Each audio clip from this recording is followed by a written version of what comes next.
Quero te falar agora sobre os dois clubes da Série A do Campeonato Brasileiro que já abriram negociações para ter Gustavo Henrique, zagueiro do Corinthians, de graça a partir de 1º de janeiro de 2026. Fluminense e Grêmio procuraram os representantes do jogador, demonstrando a intenção de assinar um pré-contrato agora, para que o atleta chegue sem custos a partir de 1º de janeiro. Mas a tendência de que Gustavo Henrique renove seu contrato com o Corinthians. Na próxima semana já há uma reunião marcada entre os dirigentes do Timão e o representante do atleta.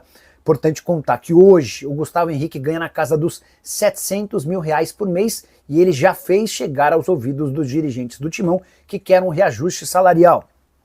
Essa ideia de aumentar o salário foi acertada, foi concordada, agora as partes acertam apenas a definição do valor. Vai chegar a 800 mil, fica com um pouquinho menos, um pouquinho mais, esse debate vai constar na próxima reunião.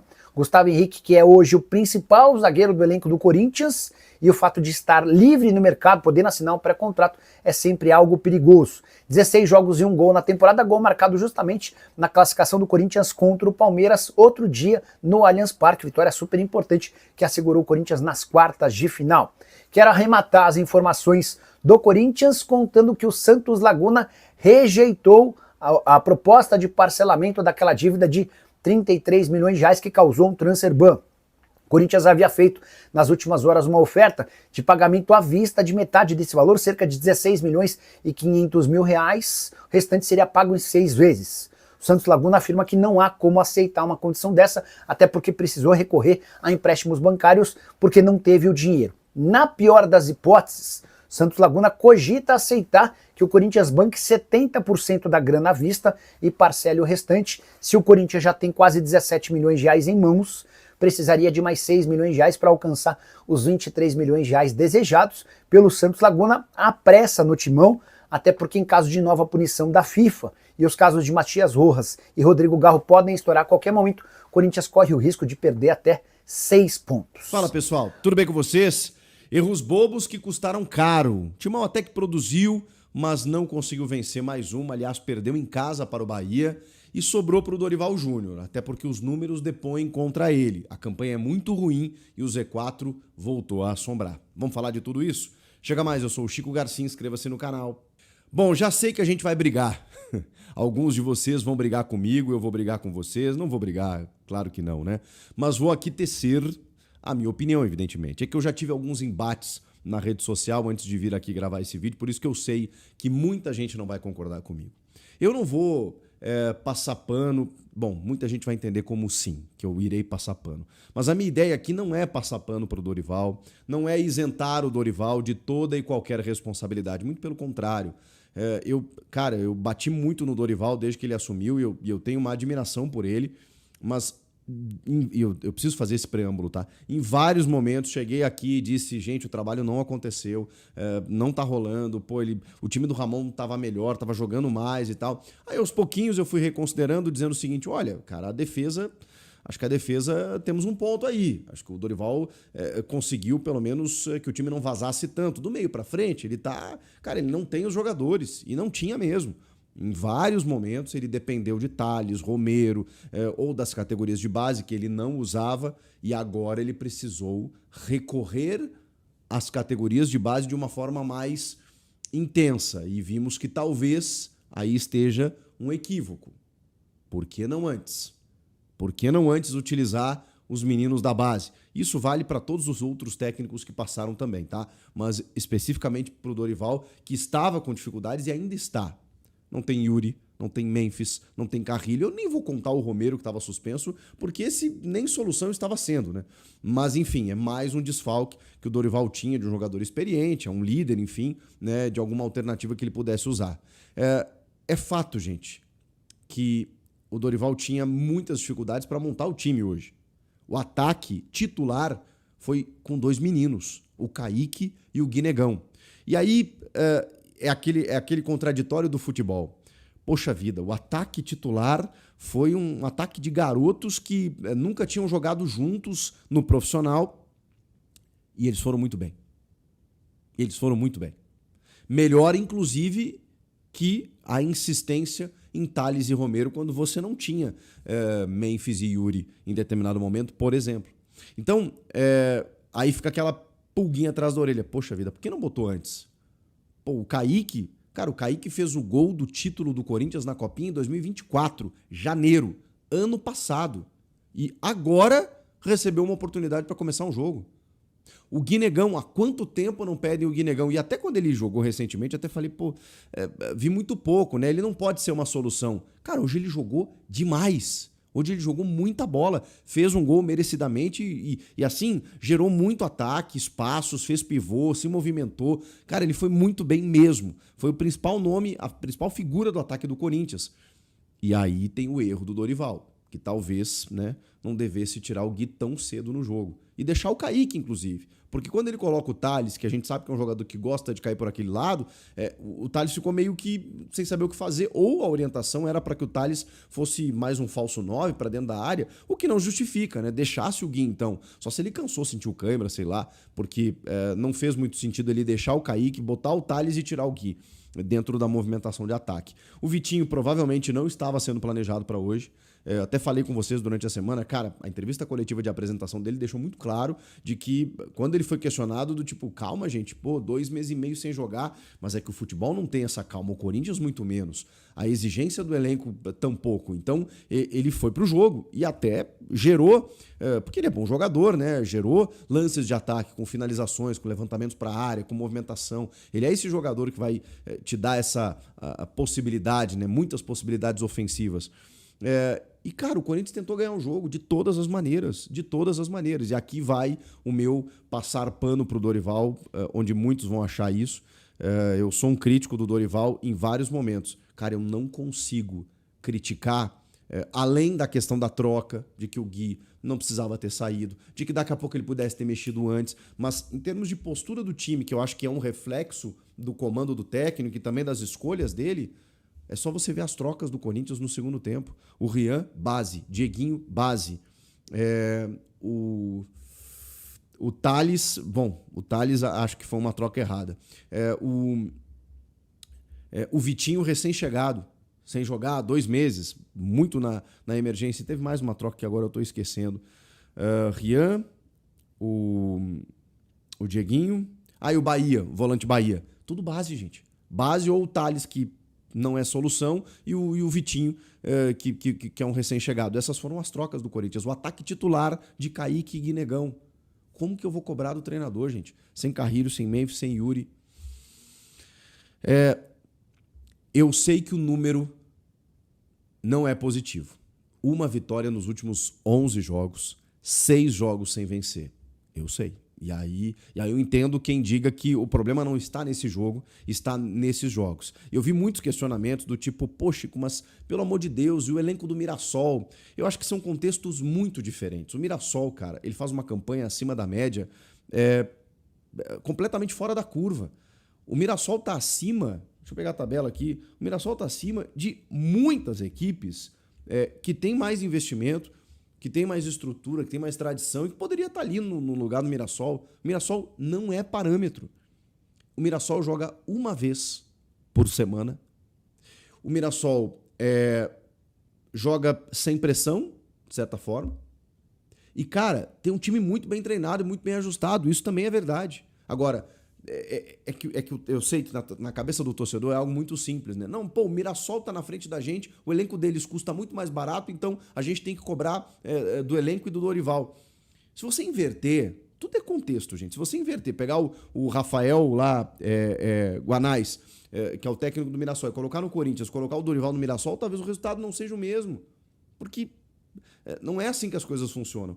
Cara, o Mirassol tá na frente do Fluminense, do Bragantino, que até pouco tempo atrás estava liderando o próximo dos líderes, do Atlético Mineiro, do Corinthians, do Santos, do Grêmio. Mirassol tem mais investimento que todos esses times. E tá lá na frente, cara.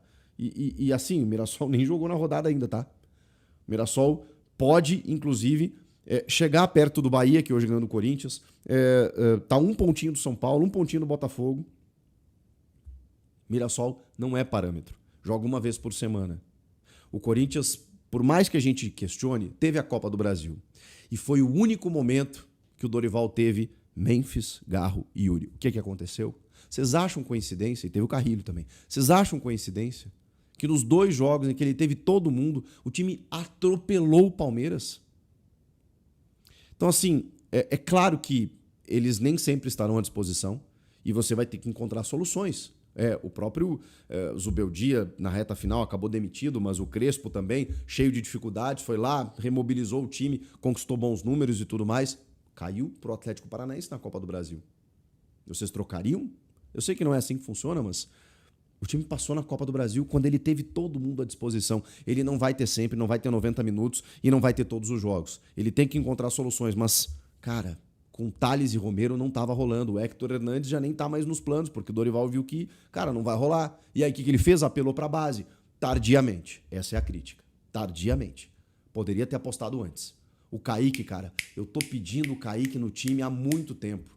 Eu nem acho que o Kaique tenha feito... Acho que ele fez um ótimo jogo para um primeiro jogo, para ser um ataque de garotos ali começando. Pô, maravilhoso. Tinha que ter botado antes. Hoje ele já estaria com uma rodagem maior. E o mesmo vale para o Guinegão.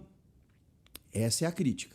Ter botado o Dieguinho um pouco mais cedo no jogo hoje, essa é a crítica. Agora, cara, tirando isso, foram 25 finalizações. 25 finalizações contra 8 do Bahia. O Bahia foi perigoso em determinado momento, quando o time se expôs, quando ele tira o André Ramalho, por exemplo, deixa o Ranieri ali como zagueiro para botar mais um atacante. Claro, porque ali ele tá no tudo ou nada, ali ele tá buscando um empate pelo menos dentro de casa para poder não perder o jogo, e tá certo.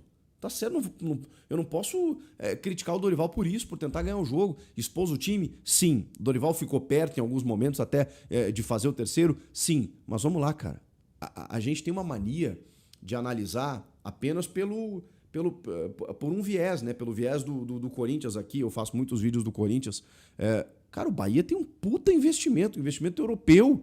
Foi esse investimento europeu, inclusive, que deu todo o rolo com o Cauê Furquim, né? Que foi tirar o menino da base do Corinthians lá, porque os caras têm grana que vem de fora. Olha o investimento que o Bahia fez nos últimos anos. Olhem a campanha do Bahia. O Bahia tá no G4.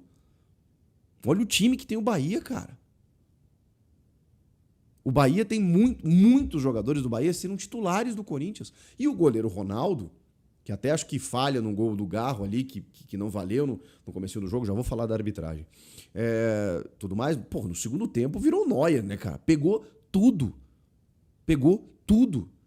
E se assim, dessas 25 finalizações, claro que nem todas foram chances claras, cara, teve muita bola que passou assim, ó, na frente do gol, do lado da trave, com o goleiro fazendo milagre. Então, assim, o Corinthians esteve muito perto de empatar e até virar a partida.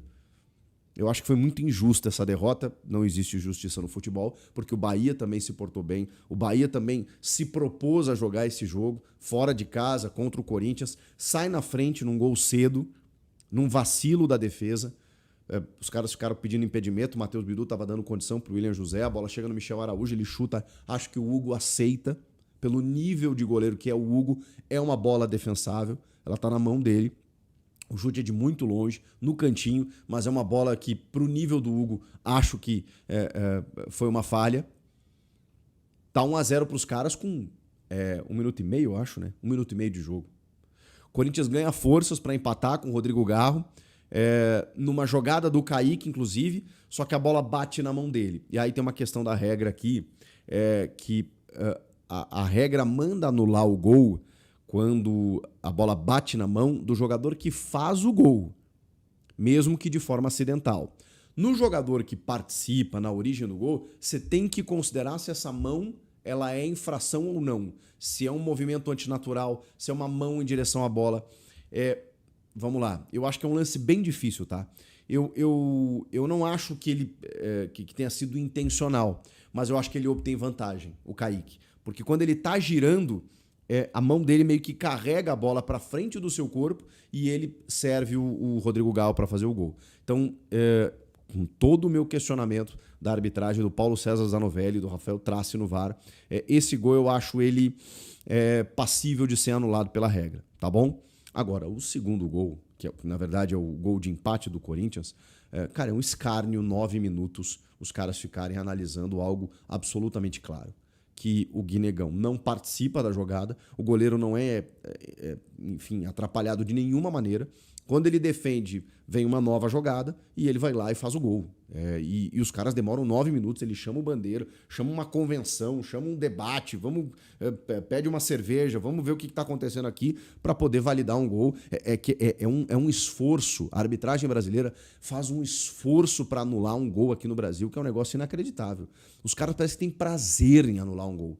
Então, assim, quando acontece um gol, os caras, não, pera, vamos ver se não tem alguma coisa. Pega uma lupa e tal, não vê se esse contato, esse contato acho que foi faltoso. Não, é contato de jogo e tal. Não, pera aí. Eu acho que tem um movimento aqui, mas e aqui? Não resvalou na mão? Não, mas vamos ver o impedimento. Os caras ficam desesperados, buscando alguma irregularidade para anular um gol. É um negócio inacreditável. Enfim, o gol foi corretamente validado, mesmo depois de todo esse tempo. E aí o Corinthians começa o maior vacilo do jogo, que é um erro individual, através do Mateuzinho, um carrinho por trás, dentro da área, 1 minuto depois de ter empatado o jogo, o que já era difícil, ficou ainda mais quando o Corinthians cede um pênalti para o Bahia.